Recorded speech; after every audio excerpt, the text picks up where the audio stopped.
Umuvumbuzi urukundo rubaho rero naramupfirira narabuzazire ko muhera badevuha numva nimbeho nurukumva k'urukundo ndamurade kwifoto mwitero ndapfa nkawera nkaburaho nifata umutima ukanga nkumva umubiri wose uko natetemeka. STV, every story matters. TV fans, j'espère que vous allez très bien. Je meze neza, ndameze fresh, ndabaye mwaramutse mwiriwe.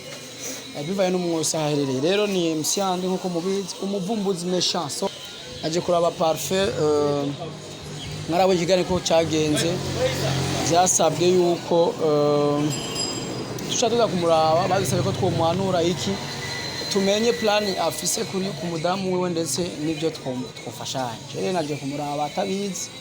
Ariko ndazi yuko atashaka kwanga ko tuvugana kuko ni vy'ingenzi kandi urazi ko nawe uko biri kose aradukeneye. So nashitse ari kuri salon yiwe ndabona Simba Gang kama Mirza Saloon iri mu Buterere. Bon sino hamenya neza ngo ni kujya kangahe cyane ariko ni mu Buterere urenze ku Samariro ukibona studio ni stalo irimo amalogo ya Simba Gang ibintu nk'ivyo. So niho turi kandi kuri salo yuko biri kose murumva ko ari umuntu yirondeza. Rero uno munsi kituzanye ni kuyaga nawe tumenye bon dukora iki nawe twokora iki kugira ngo asubirane na madame wiwe ko mwarabonye gane ko cagenze cy'umudamu wiwe yaravuze ibyashu byiwe byose ariko ngo ntawe udakosa ngo ikosa riza kuba ikosa iyo ukosheje ntutahure ko wakosheje ariko iyo bitahuye ugasaba imbabazi niba ari kirikosa ahubwo rica riba rero tuvugana wowe tubiricana nabo bandi bose stagiye nibazi yuko yende kurisa kibizanira cyangwa cyangwa kugeza n'uzo bandi abise no kuvugana boss niya fresh neza man safi makaza. Salamu alaikum. Wa alaikum salam. Tuchati basi kidogo ndugu yangu. Filmason kubadi fresh lakini niko na dakika tu chache ndogo kama 5 au 6 za kuongea na wewe kisha mimi naponyoka zangu au si. Sasa urazi ivyawe barabizi bose ntitubisubiramo ariko igihano giheruka warabonye je madamu wawe yavuze nimba wararavye avuga yuko wewe byo mupfa byose yarabivuze kandi ndazi ntavyo yakubesheye ariko none ngo mukuri impuzu ega ngo mukuri impuzu none ngo mukuri impuzu ega tumaze kumbwira iby'umugore umeze nko kumenga simeze neza ugomba kuri impuzu none hama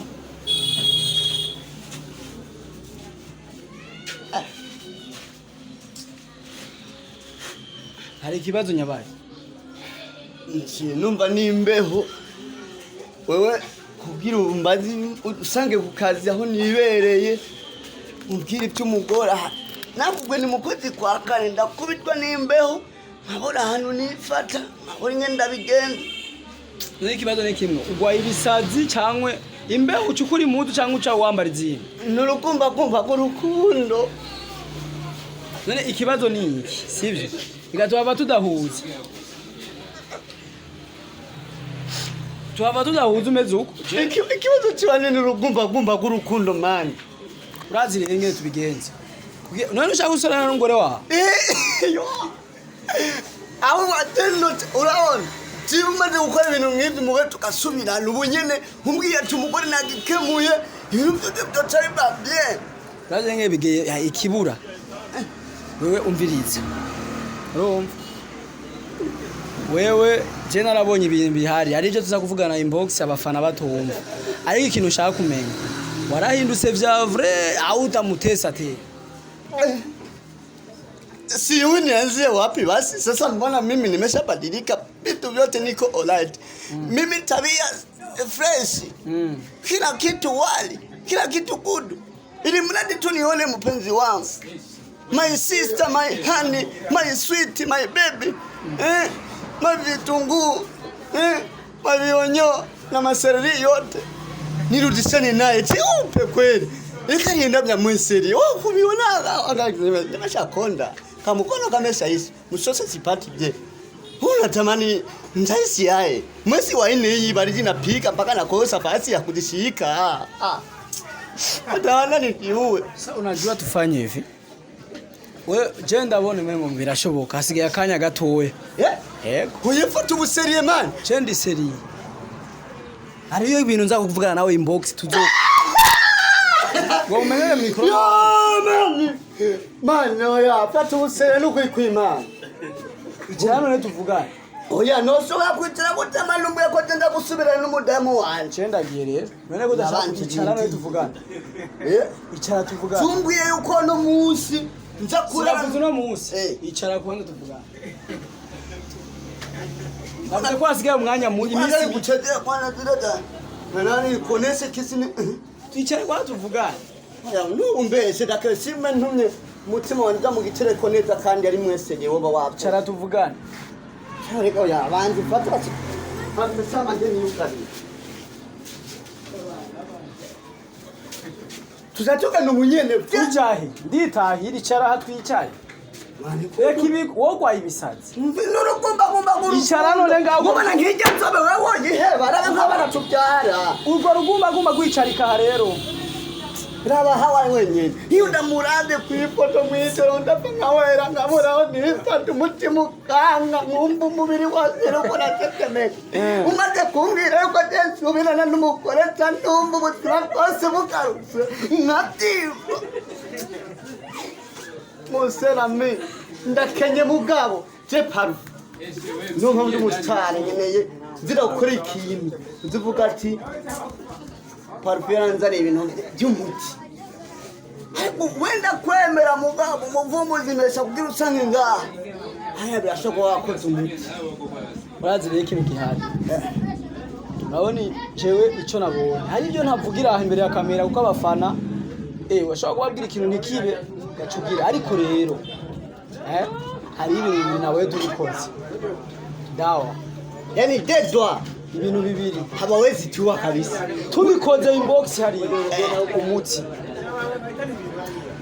Urandi nkubwira ikintu kintu. Udatari ibintu bimwe muri na misi ziganiwe. Ibintu biragenda ibindi bikanga. Ndabakota ningira cy'umugore wanje twabanye kugeza nino saha sinamenye. Turu story au turu vita. Si wage birazia wapi mpaka cheupe aeni. Mpaka sasa ngole namuwe ngomera. Uyetebana sasa utanga ivyo kuriye. Ndabiheba. Nurumuma. Ngiriza rero tuvugane. Wewe umviriza ikintu gihari. Wewe ndaza ubwira ibintu inbox. Ni wabikora. Ukabikora. Ivyo bintu ndabubwira nyene turi babiri. Kandi abubwira nashitse muhira kuri telefone. Oya. Tayari. Walaje ni tayari walai. Sahi sema tu sema. Reka gusara icara kwa tuvugana. Oya urumuma. Tugende mwenyene mani mugore wanje mama nobe. Gazire. Arabambona ko ndi musazi mugabo n'urukundo rubaho. Urumuvumbuzi urukundo rubaho rero naramubwirira narabuzazire ko muhera badekwa. None ntushaka gusubirana gusa. Musubirana n'uzosubira kumugora. Oya nitagesopye. Ariko uribuka ko nakubwiye yuko ibintu byo kwitonda ari byiza urabona ko bikenerwa mu buzima. Nabihevye. Icara none hasi tuvugana. Oya pana ku ntebe nibagi. Urumva rero. Ni kuvuga yuko tegerezwa gukora ivyo bintu bibiri nagusavye. Ubikoze uzoca umifana usorore. Sivana gusa. Haraka barasafi sari ya kunutenyi. Urutwara ko ndabona ko mvise umutika bibagira cyane. Ikibazo rero kubera ibishobisho by'urukundo uhavunyemerera n'ivyo toma. Reka kunyemerera ivyo toma. Oya mifana na. Oya ndabitaka parasera hari ya kigisigi. Ikiyahanga ndo tindaka kutinesi.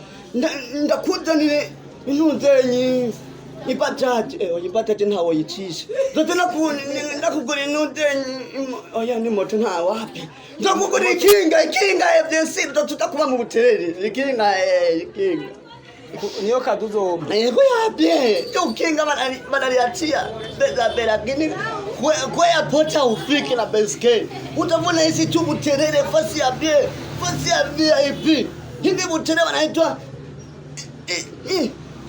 mukiya cyo kwira mama muri miriwari tutuza kuba mu buterere ndoba kwaye esimu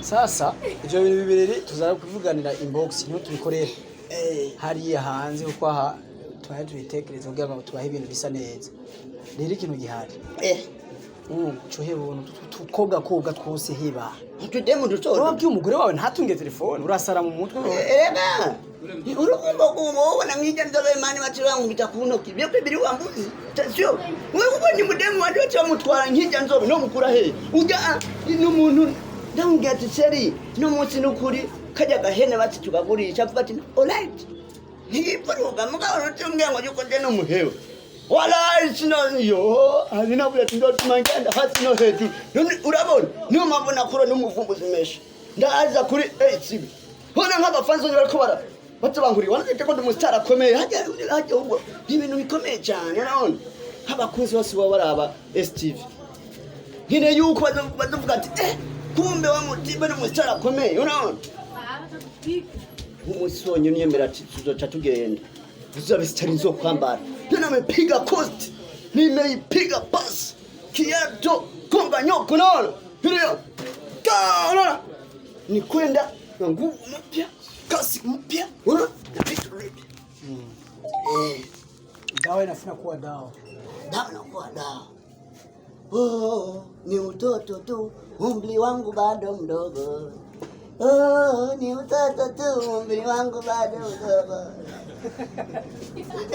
haja na ngwara wapi naomwete umwezingie kumuchura ndio piga style nikupigie nyimbo ya bien niko mbele ya sheria wangu nimeshamuona kabisa ameshakuya ameshafahamu kifua changu na mnyanyua kitu na mtia unaona na mtemesha na kuchezesha kwanza unaona afuna mwimbia kanyimbo wakali jewe na waje tohuje bisanzwe jistebe mwe bisanzwe nane niwe kuteri namwe nire ngakisuko nakuba yacengena ukebuka ona naisha zubanda kwe nuje umustani mutoni hatero ngenda leo muri ya bien unaona sura ndio kutetesha my baby unaona baja ni bene ihuku ni bene nchi unaona mpaka pale bas sasa kipindi sasa nimepiga costume kuonesha ori kurangora icara kwa natari kuonesha ili tuone mu vyerekanira aha icara turabivuga wewe mbirize reka igihari sivyo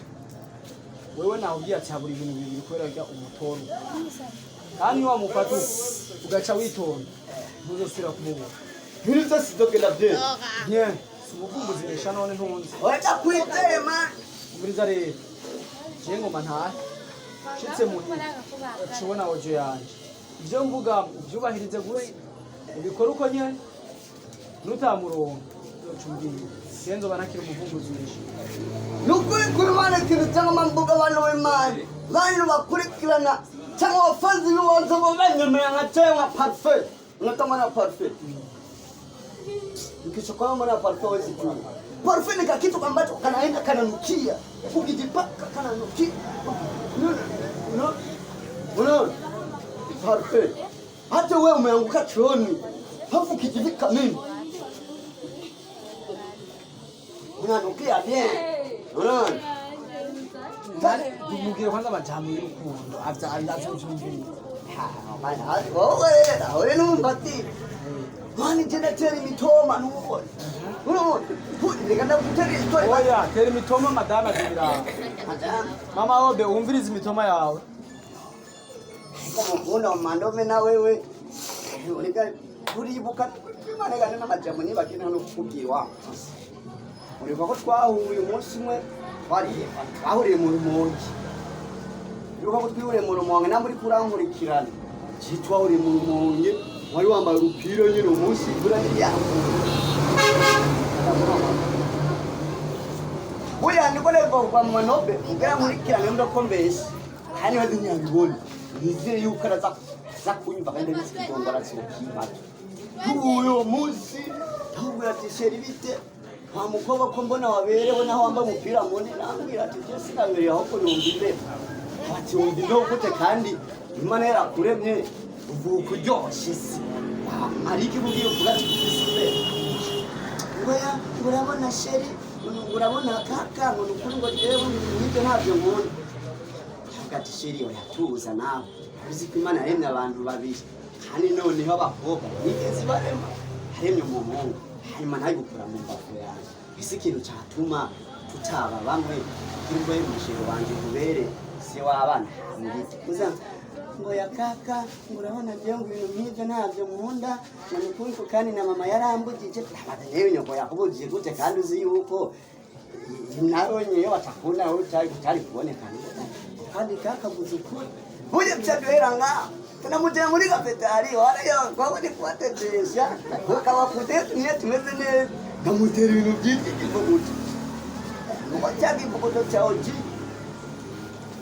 namutera hajya niho twaganira hajya namutera imitoma n'umuntu mazambwira ngo ndakwenyeshe ku mugoro ntabone nta telefone ufite ngo ya nako ufite amato yarekati hega jesi nkenye cyane onya cyumura inoti y'umbiteri urabona cyumura ndapebana icyo gihe hari bitelefone bimeze nka Android mu katiri Android atari nakigura amazi namuha inomero yanjye ndabugura kadesi mwibyo rero mukoriza sakano igero kudanyira nkaba byuri migara bwati ngoni inde mwana namubyura sakano igero ndamutera imitoma na watera ukonda no kuryo gutwara buraya ndagutware mu ijuru rito abo ntanamura mutwara atari ukumuhemukiye mugabo mama yitatu dazi reke imitoma yayo sasa je nawe twahejeje asigaye ko ndabwira ibintu bibiri kuri telefone ubikoze ivyo mama nobura mu